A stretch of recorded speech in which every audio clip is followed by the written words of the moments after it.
Continuamos nuevamente con nuestra serie de tutoriales pertenecientes a formación tecnológica para la educación media. Hoy vamos a hablar de alojamiento digital de archivos. Vamos a revisar a qué nos referimos cuando hablamos de almacenamiento digital. Y la pregunta es, ¿por qué almacenar de forma digital los archivos? Veamos lo siguiente. Normalmente nosotros guardamos información en discos extraíbles, tales como pendrive, como discos duros portátiles, pero seguramente tienes algunas copias que podrían perderse y la pregunta es, ¿qué pasa si algo le sucede a tu dispositivo de almacenamiento? Pero siempre se han utilizado pendrive y discos duros portátiles. Pues vamos a revisar que desde 1971 IBM introduce al mercado el disco de memoria, o lo que también conocían como floppy disk, y esto tenía unas dimensiones de 8 pulgadas. Apenas tenía una capacidad de almacenamiento de 100 kilobytes. Para que tengamos idea de qué estamos hablando con 100 kilobytes, este logo de AutoCAD, que realmente es muy pequeño, solo que acá está ampliado, tiene 33 kilobytes. Es decir, todo este dispositivo de almacenamiento, todo este disco, solo nos permitía almacenar prácticamente 3 archivos muy pequeñitos. 8 pulgadas son 20.32 centímetros y vamos a tener esto más adelante de referencia. Los discos en aquel entonces se protegían con fundas de papel y eran insertados en ranuras que eran leídos por las computadoras de la época. Posteriormente inicia el disco de 5.25 pulgadas. Es un disco, acá podemos ver la diferencia, el inicial de 8 pulgadas, luego viene el de color rojo de 5.25 y por último el de color azul de 3,5. Adicionalmente este disco empieza a salir en 1976 y el costo de venta inicial o los primeros costos era de $390, era sumamente costoso y si vemos realmente en capacidad no varió mucho, lo que sí varió fue en cuanto al tamaño. Posteriormente, la capacidad de almacenamiento se incrementó a 360 KB y a 1.2 MB, pero aún así 1.2 tampoco era una cantidad o no sería una cantidad importante en nuestra época. En aquel entonces los archivos eran muy pequeños y tener esta cantidad de almacenamiento era genial. Bien, si nosotros vemos esta foto, esta es una foto de resolución media y pesa 1.72 megabytes. Prácticamente no entra dentro de este disquete en cuanto a capacidad. También es importante aclarar que los discos de 5 1/4 eran muy similares a lo que es el tamaño de un teléfono celular. Hoy en día podemos ver que un teléfono celular de altura tiene 13.81 centímetros y estos discos tenían 13.3. Sin embargo, podemos ver que los teléfonos celulares actuales, año 2020, en el momento que estamos realizando esta grabación, podemos tener inclusive hasta unos 128 GB y quizás más, dependiendo del tipo de tecnología. O sea que estamos hablando de una multiplicación abismal de lo que se tenía en los años 70 con lo que se tiene en la actualidad. Por último, el disco de 3.5 pulgadas es un disco que inició con 720 KB. Luego el 1.44 megabytes se volvió un estándar que prácticamente podríamos decir que culminó con esta capacidad. Y acá podemos entonces ver, comparar la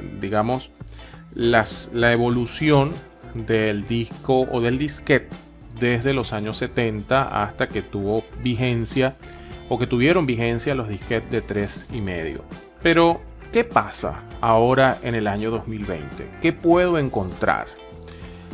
Podemos encontrar dispositivos de almacenamiento en físico como los disquetes.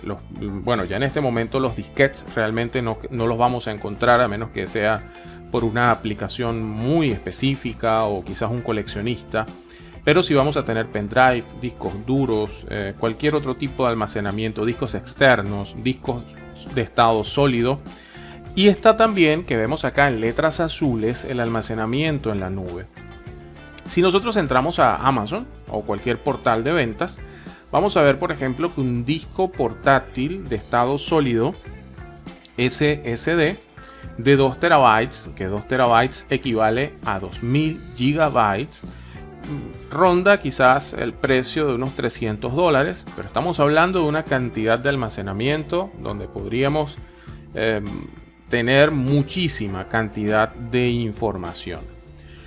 Pero, ¿qué pasa si aún yo teniendo toda esta capacidad, si yo necesito ir, por ejemplo, a mi colegio, a mi escuela, y olvido mi disco duro de almacenamiento en casa? La información no voy a poder tener acceso a la información hasta que no lo conecte en algún sitio. Es por ello que si nosotros queremos compartir archivo con otra persona, pueden pasar dos cosas. O le permito mi disco a la otra persona para que se conecte, o cargo la información en algo llamado la nube. Y por esta y otras razones es que se ha creado esto que hablamos nosotros, o lo que estamos hablando, de alojamiento digital de archivos. Veamos entonces.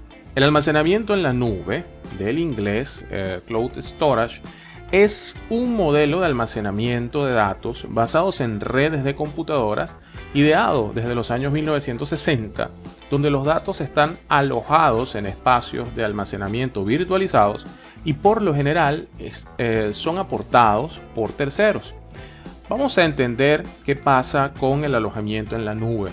Podemos ver esta nube azul en el centro y vemos una cantidad de dispositivos a su alrededor, teléfonos celulares, quizás computadoras.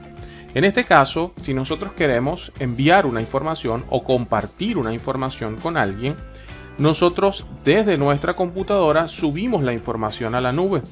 Y posteriormente alguien desde su teléfono celular o nosotros mismos podemos descargar la información que teníamos en casa y que hemos cargado en esta nube, que no importa el sitio donde nosotros estemos, no importa qué tan lejos estemos de casa, solo necesitamos conexión a internet para acceder a ella. Bien, vamos entonces a resolver una de las tareas que tenemos el día de hoy, o las actividades que vamos a tener, que es subir información dentro de a la red o la nube. Vamos a subir una foto de un gato cualquiera o de una imagen y compartirlo con nuestro profesor. Vamos a ver cuál es la filosofía de funcionamiento.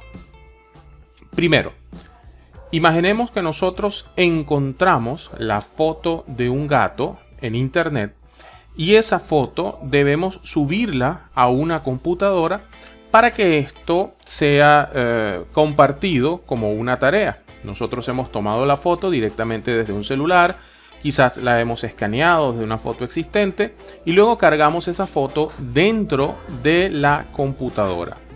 Adicionalmente, en la computadora nosotros podremos cargar la información a la nube, es decir, llevamos el contenido de la fotografía a un entorno a internet donde diferentes personas o muchas personas pueden tener acceso a la misma foto. Pero cuidado, en la nube podemos tener no solo la foto de nuestro gato, sino que también existen fotos de otros gatos e inclusive animales que no son gatos, como por ejemplo un ornitorrinco. Y cuando nuestro profesor va a solicitar información, podría cometer el error de descargar alguno que no es el que nosotros estamos enviando en la tarea. ¿Cuál es la solución entonces para que nuestro profesor obtenga exactamente la información que nosotros estamos enviando? Pues la información solo será descargada cuando nosotros tengamos la llave de ese candado. Es decir, nosotros autorizamos a que nuestra foto sea descargada a través de una llave, pero esa llave dentro del entorno digital es lo que nosotros conocemos como un enlace o como un link. Bien, veamos entonces cómo se ve un enlace. El enlace son una secuencia de caracteres, también conocido como URL, y es la dirección desde donde será descargada la información. En este capítulo es necesario que ustedes, estudiantes, obtengan diferentes direcciones de enlaces desde algunos servidores privados para compartir con su profesor la información que le ha sido solicitada. ¿Puedo utilizar el correo electrónico? Pues sí, pero la capacidad de los correos electrónicos está limitada. Por ejemplo, Gmail solo permite hasta 25 megabytes. Esto hace que debamos entonces seleccionar qué tipo de servicio en la nube necesitamos para nosotros almacenar nuestra información. Google Drive es uno de los servicios de alojamiento de información en la nube y va a ser uno de los primeros que vamos a estar trabajando en la asignación del día de hoy. También veremos cómo funciona Dropbox y cómo subir archivos a Dropbox. Mega es un gestor de contenido que en su modalidad gratuita nos permite hasta 50 gigabytes y realmente es bastante positivo tener toda esta cantidad de información gratuita en la nube. Por último, vamos a utilizar Jumpu. Jumpu tiene una forma de compartir los archivos que es muy particular, ya que la forma en la que los comparte es a través de un catálogo digital. Como siempre, muchas gracias por su atención y todos invitados entonces a resolver la tarea de esta semana. Nos vemos en el Classroom.